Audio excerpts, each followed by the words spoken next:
वालेकुम रहमतुल्लाहि व बरकातुहू। चैप्टर नंबर 61 स्टार्ट करने लगे हैं, adaptive immunity, B cells and the antibodies. ठीक है, तो इस चैप्टर में से 2-3 टॉपिक्स हैं इंपॉर्टेंट जो करने वाले हैं, बाकी जो है ना आप स्किप कर सकते हैं, उसमें से कुछ खास कभी नहीं आया।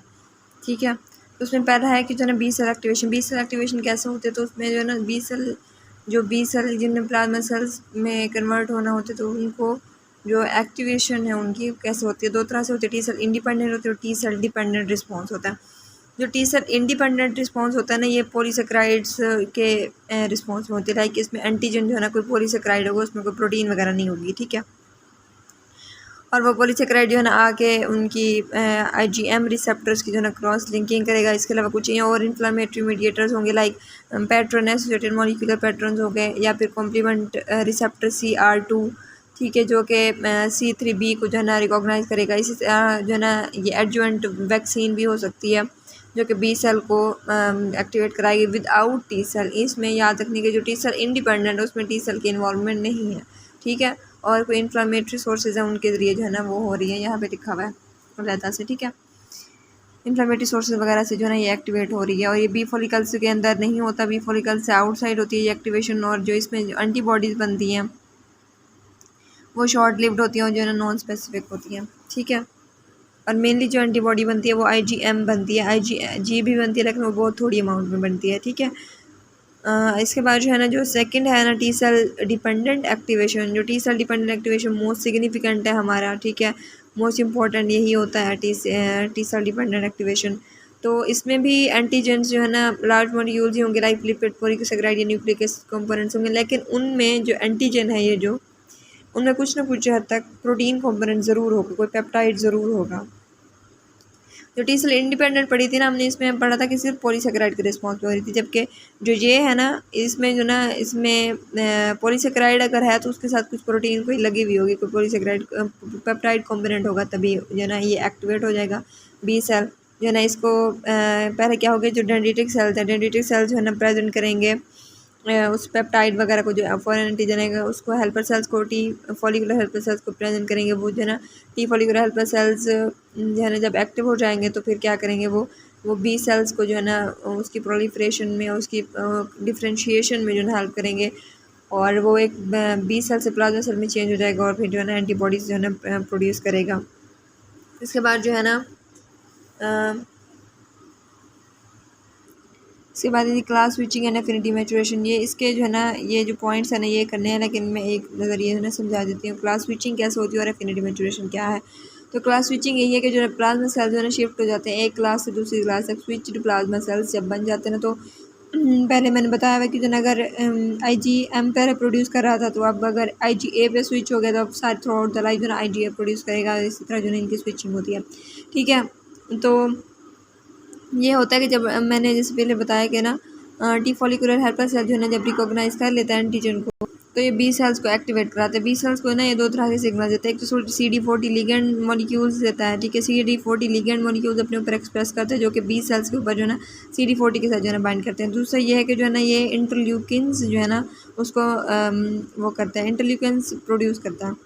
ठीक है, जैसे इंटरल्यूकिन 21 है, ये दोनों सिग्नल जैसे एक तो CD40 लिगेंड उसने दिया, दूसरा जो है ना इंटरल्यूकिन 21 प्रोड्यूस किया। इससे जो है ना क्या होता है कि ना जो बी सेल्स हैं वो रैपिडली प्रोलिफरेट करने स्टार्ट कर देते हैं, क्लास स्विचिंग उनकी स्टार्ट हो जाती है, सोमैटिक हाइपर म्यूटेशन जो है ना स्टार्ट कर देते हैं। ठीक है, अगर ऐसा हो कि CD40 लिगेंड की डेफिशिएंसी हो जाए तो पेशेंट में ना हाइपर IgM सिंड्रोम हो जाता है। लाइक उसमें क्लास स्विचिंग नहीं हो सकती, प्रोलिफरेशन भी नहीं होगी, ना स्विचिंग होगी, ना हाइपर म्यूटेशन होगी। तो वो जैसे इधर हमने पढ़ी थी ना टी सेल इंडिपेंडेंट एक्टिवेशन, तो उसमें सिर्फ IgM ही बन रही थी ना, तो इस वजह से IgM बहुत ज़्यादा बन जाएगी और हाइपर IgM सिंड्रोम हो जाएगा। ठीक है, ऐसे पेशेंट्स को बैक्टीरियल इन्फेक्शन के चांसेस बहुत ज़्यादा होते हैं। ठीक है, क्योंकि IgM ही बन रही होती है, बाकी IgG नहीं बन रही होती, जो कि मेन हमारी एंटीबॉडी है अगेंस्ट द मैक्रोफेजेस और against the neutrophil, against the toxins and viruses वगैरह, इनके अगेंस्ट जो है ना वो होती है। ठीक है, और एक जर्मिनल सेंटर की डेफिनेशन लिखी हुई है कि जब बी सेल क्लोन डिवाइड करते हैं ना तो प्रोलिफरेशन होती है, तो प्रोलिफरेशन होती है और ना अपनी क्लास को स्विच करता है, और ना सोमैटिक हाइपर म्यूटेशन होती है, तो जो न्यू सेल्स बनते हैं ना उनको हम मिला के जर्मिनल सेंटर बोलते हैं। ठीक है, और ये जो क्लास स्विचिंग है और जो है ना सोमैटिक हाइपर म्यूटेशन है, इसके लिए जो इंजाइम है ना वो AID है, एक्टिवेशन इंड्यूस साइटोडीन डियामाइनेज। ठीक है, इसके बाद जो है ना ये इंपॉर्टेंट जो करने वाला है ना वो ये है, मैंने वैसे बता दिया आप लोगों के समझ आ रहा है क्लास स्विचिंग क्या होती है और एक्टिवेशन वगैरह क्या थी।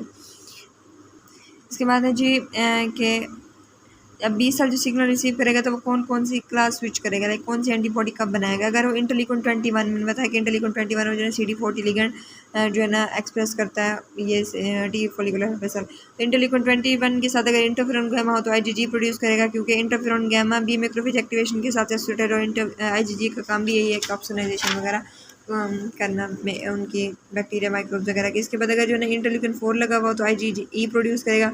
इंटरल्यूकिन 4 जो है ना वो टी हेल्पर 2 इम्यूनिटी के साथ एसोसिएटेड है, जो हमने उधर पढ़ी थी कि जो है हाइपर सेंसिटिविटी वाली टाइप 1 जो हाइपर सेंसिटिविटी पढ़ी थी हमने, तो मास सेल्स बेसोफिल्स एओसिनोफिल एक्टिविटी के साथ एसोसिएटेड हो गई है।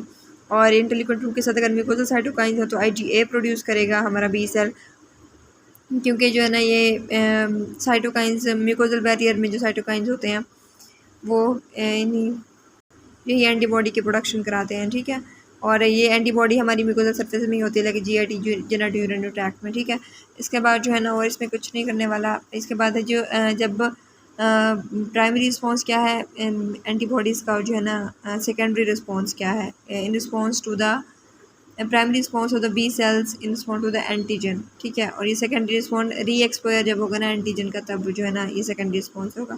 प्राइमरी रिस्पॉन्स जो है ना ये इसमें टी सेल डिपेंडेंट एक्टिवेशन होती है बी सेल्स की। ठीक है, और जब पहली बार आता है ना एंटीजन तो इसमें सेम ही जैसे हमने पीछे बड़ा क्लास स्विचिंग होती है और ना वो डिफ्रेंशिएशन होती है, उसकी मैचुरेशन होती है और ना वो प्लाज्मा सेल बन जाता है, एंटीबॉडीज़ प्रोड्यूस करता है।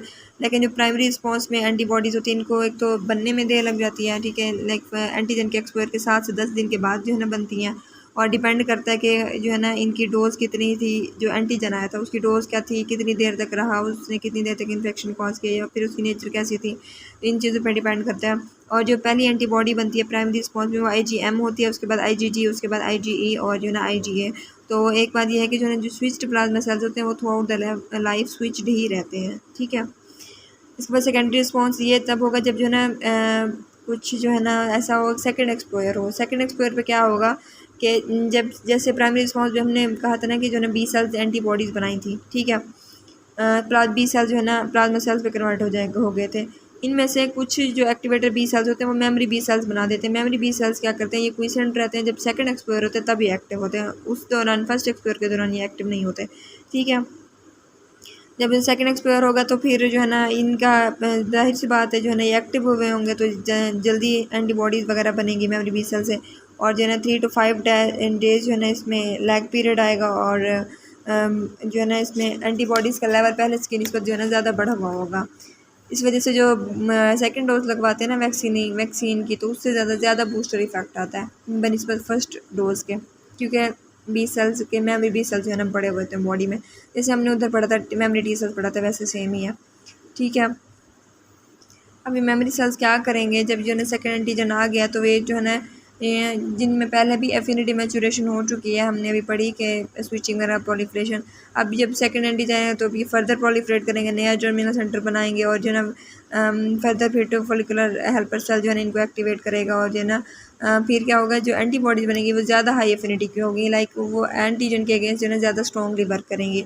इसके बाद जो है ना इनके ये स्ट्रक्चर देख लेनी है, स्ट्रक्चर नहीं सॉरी ये जो डायग्राम है ये देख लेनी है कि जो प्राइमरी रिस्पॉन्स है IgG उसमें ज़्यादा बन रही है, सेकेंडरी में भी IgG ज़्यादा बन रही है, लेकिन सेकेंडरी रिस्पॉन्स पे देखिए इतना जो है ना रैपिड जो है ना ज़्यादा एफिनिटी वाला रिस्पॉन्स आता है, जबकि इसमें जो है ना कम जो है ना इतना रिस्पॉन्स नहीं आता। अच्छा ठीक है, तो इसके बाद हमारे इम्यूनोग्लोबुलिन्स के फंक्शंस हैं। IgG मैंने बताया कि जो है बैक्टीरिया वगैरह को किलिंग के लिए ज़रूरी होती है, और ऑप्सोनाइजेशन के लिए ज़रूरी होती है, फेगोसाइटोसिस वगैरह के लिए।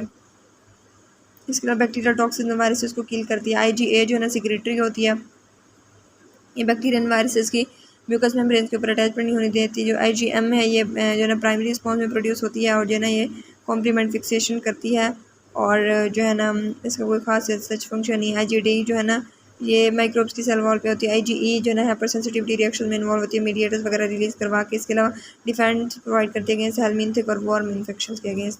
इसके बाद है जी आइसोटाइप्स और एलोटाइप्स इन IgGs की। अब जो ये जो IgGs हैं, ठीक है, IgGs ये जो कि प्रोटीन्स हैं तो ये एंटीजन का काम भी कर सकती हैं। तो anti globulin, anti immunoglobulin antibodies के ज़रिए हम इनको जो है ना डिटेक्ट कर सकते हैं। स्पेशली हमने कोई इन्फेक्शन वगैरह देखना हो, ठीक है, तब हमें ये ना फ़ायदा देती हैं। तो इसमें हम यही करेंगे जो है ना सीरम में, पेशेंट का सीरम लेके उसमें एंटी ग्लोबुलिन एंटीबॉडी डाल देंगे। अगर जो है ना उसके दरमियान उनके आपस में रिएक्शन हुआ तो इसका मतलब ये है कि उस पेशेंट को इन्फेक्शन है, क्योंकि तब जो सीरम वाली एंटीबॉडी होगी ना वो तो एंटीजन का काम करेगी ना, और जो उसमें अंदर हम बाहर से एंटीबॉडी डालेंगे उस इन्फेक्शन की अगेंस्ट एंटीबॉडी होगी, वो जो है ना मेन एंटीबॉडी का काम करेगी, ठीक है।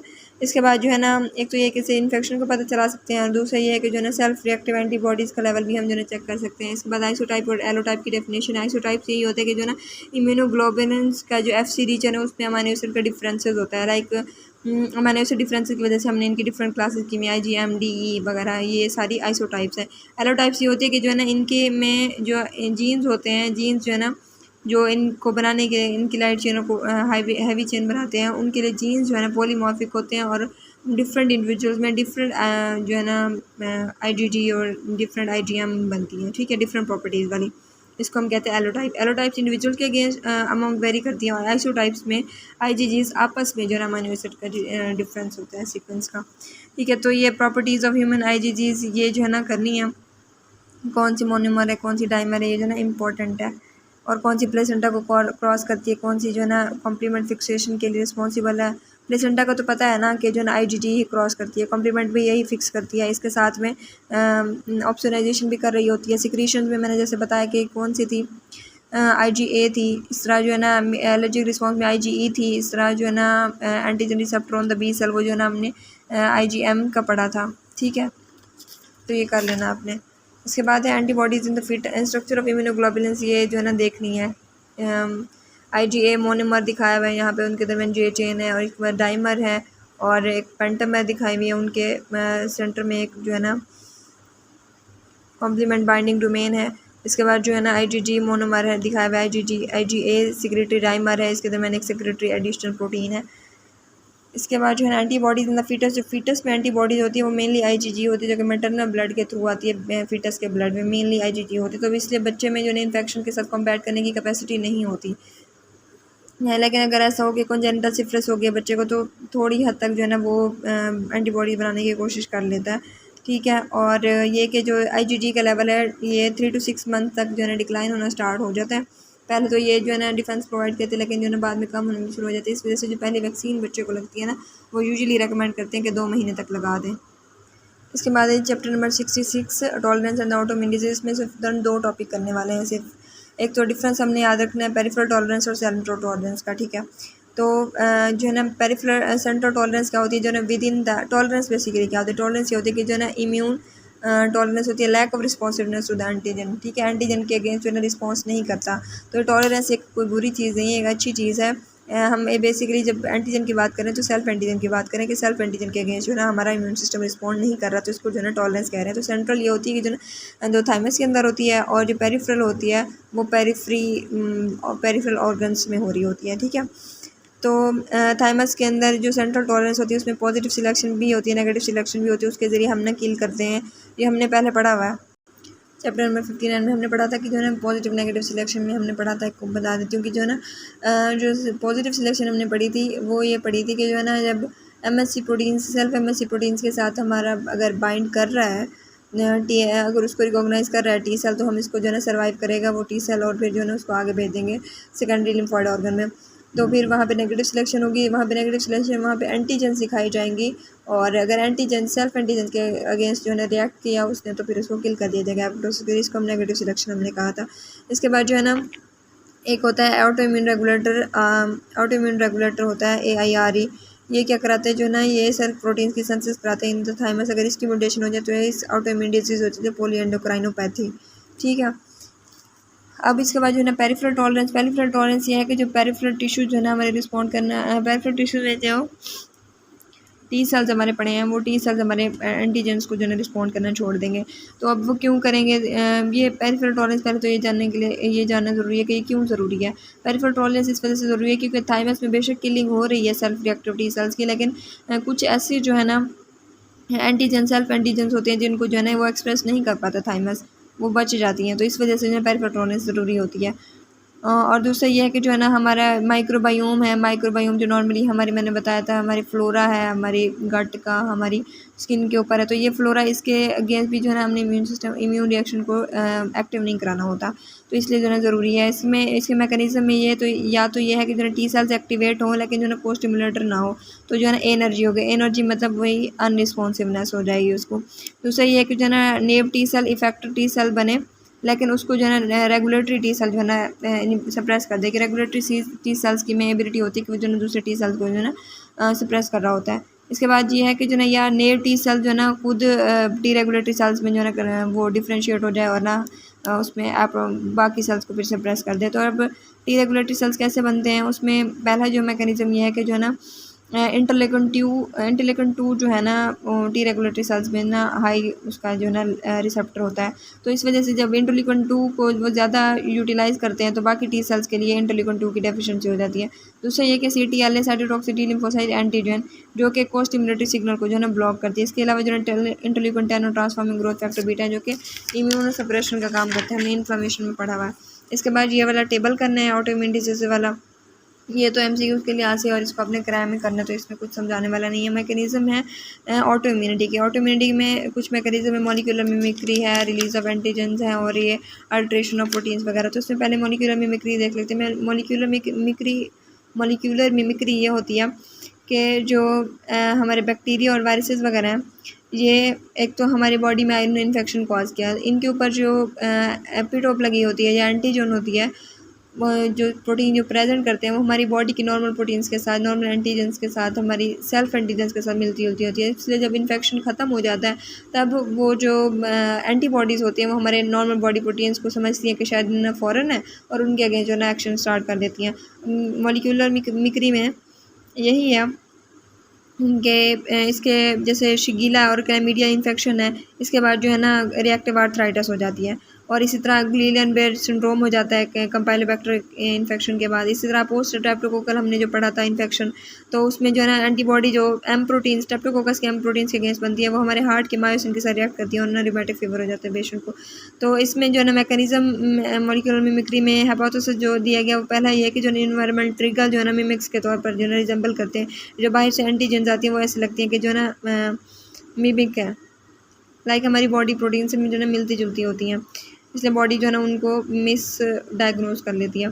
इसके बाद जो है ना दूसरा हाइपोथेसिस ये है कि जो है ना हमारी वायरल प्रोटीन्स और ह्यूमन प्रोटीन्स का कुछ जो है ना सीक्वेंस, अमीनो एसिड सीक्वेंस जो है ना मिलता जुलता होता है, जैसे जो है ना बी वायरल पॉलीमरेज और जो है ना हिमालयन बेसिक प्रोटीन का जो है ना मिलता जुलता है। इस तरह आगे देखें तो alteration of the normal protein है, नॉर्मल प्रोटीन के साथ जो है ना ड्रग्स आके बाइंड करती है, उसको अल्टर कर देती है, जिसकी वजह से ना ऑटो इम्यूनिटी डेवलप हो जाती है, वो हमारी नॉर्मल प्रोटीन से इम्यूनोजेनिक हो जाती हैं। Procainamide induced systemic lupus erythematosus इसके एग्जांपल है। इसके बाद रिलीज ऑफ सिक्वेस्टर्ड एंटीजन जो नॉर्मल हमारे टेस्टीज हैं, CNS है और lens uveal tract of the eye, इन सब ये जो सारे टिश्यूज़ हैं ये अपनी एंटीजेंस को एक्सपोज नहीं करते और इनको हम कहते हैं इम्यूनोलॉजिकली प्रिविलेज साइट्स, ठीक है। लाइक इन एंटीजेंस के अगेंस्ट जो है ना इम्यून सिस्टम को पता नहीं होता कि जो है ना ये एंटीजेंस भी एग्जिस्ट करती हैं, ये छुपा के रखती है अपनी एंटीजन। तो अगर ऐसा हो कि जो ना ये एंटीजन रिलीज़ हो जाए ऑर्गन से, ब्लड में चली जाए, तो क्या इम्यून रिस्पॉन्स स्टार्ट कर देते हैं, क्योंकि कभी उसने देखा ही नहीं होता हमारे इम्यून सिस्टम ने कि ये भी एंटीजन एग्जिस्ट करती है। इसमें जो है स्पर्मेटोजेनेसिस है, इनकेफ्लाइटिस और एंडोफ्थल्माइटिस जैसे ये ऑर्गन से ना उन्हीं के लिहाज से डिजीज़ हो जाएंगी, ठीक है। और स्पर्म को ख़ास तौर के जो है ना इसको सिक्वेस्टर करके ही रखना होता है, क्योंकि जब तक इम्यूनोलॉजिक हमारा इम्यून सिस्टम मैच्योर नहीं होता या उसकी फुली मैच्योरिटी डेवलप नहीं होती, तब तक ये जो है ना स्पर्म की डेवलपमेंट स्टार्ट नहीं होती। इसके बाद इंट्रासेलुलर एंटीजन जैसे DNA हिस्टोन्स वगैरह ये भी सिक्वेस्टर्ड ही रहती हैं। अगर कोई बैक्टीरियल वायरल इन्फेक्शन या रेडिएशन या केमिकल्स के केस में अगर रिलीज़ हो जाए तो ऑटो इम्यूनिटी या इम्यून रिस्पॉन्स जो है ना स्टार्ट हो जाता है। तो जब ऑटो एंटीबॉडीज़ बन जाती हैं, एक तो ये है कि जो है ना वो डैमेज कॉज करना शुरू कर देती हैं, और दूसरा ये है कि जो है ना सिक्वेस्टर्ड एंटीजन और रिलीज़ हो रहे हैं, उसकी वजह से इम्यून कॉम्प्लेक्स बनना स्टार्ट हो जाते हैं। एपिटोप स्प्रेडिंग ये होती है कि जो है ना न्यू ऑटो एंटीजेंस बनती हैं और वो जो है ना एक्सपोज होती हैं। लाइक कोई इन्फेक्शन हुआ, कोई डैमेज हुआ सेल को, तो उसमें जो है ना ऑटो एंटीजन बनती है और फिर जो है ना वो इम्यून सिस्टम को अपनी शक्ल दिखाती है और फिर जो है ना auto reactive T cells activate हो जाते हैं और फिर जो है ना इस वजह से ऑटो इम्यूनिटी डेवलप हो जाती है। जैसे मल्टीपल स्क्लेरोसिस हो गया, मल्टीपल स्क्लेरोसिस और जो है ना एनकेफेलोमाइलिटिस वगैरह हो गया। Failure of the regulatory T cells मैंने अभी बताया कि जो है ना ये सप्रेस कर रहे होते हैं बाकी टी सेल्स को, इन जो है ना ये एक नॉन रिस्पॉन्सिवनेस करा रहे होते हैं, लाइक टॉलरेंस वगैरह डेवलपमेंट में इंपॉर्टेंट होते हैं पेरिफेरल टॉलरेंस में, ठीक है। तो जो है ना ये क्या करेंगे कि इसमें AIRE है हमारा rare Mendelian deficiency mutation of the gene AIRE, और FOXP3 है, इसकी अगर डेफिशिएंसी हो जाए तो फिर क्या होता है कि जो है ना immune dysregulation, polyendocrinopathy, X linked IPEX syndrome हो जाता है। इसी तरह कुछ और म्यूटेशंस हैं जीन प्रोटीन्स में जो कि टी सेल रिसेप्टर सिग्नलिंग में इन्वॉल्व, की वजह से भी जो है ना ये ऑटो इम्यूनिटी डेवलप हो जाती है।